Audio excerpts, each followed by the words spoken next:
যশোরের বেনাপোল পোর্টখালী সীমান্ত থেকে ১.০৪৯ কেজি ওজনের ৯টি স্বর্ণের বারসহ মনিরুজ্জামান নামে এক স্বর্ণ চোরা কারবারিকে আটক করেছে বর্ডার গার্ড বাংলাদেশ বিজিবি। আটক মনিরুজ্জামান বেনাপোল পোর্ট থানা পোর্টখালী উত্তরপাড়া গ্রামের কাদের আলীর ছেলে।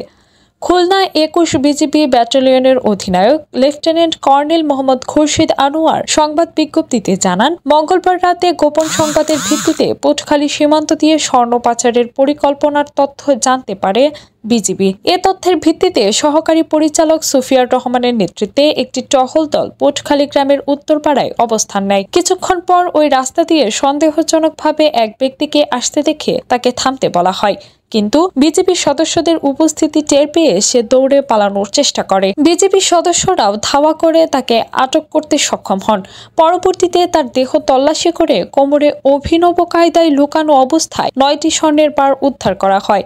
উদ্ধারকৃত স্বর্ণের মোট ওজন ১.০৪৯ কেজি, যার বাজার মূল্য প্রায় ১,৮০,৫২,২৪১ টাকা। যশোর বেনাপোল থেকে মিলন কবির, দিগন্ত টিভি।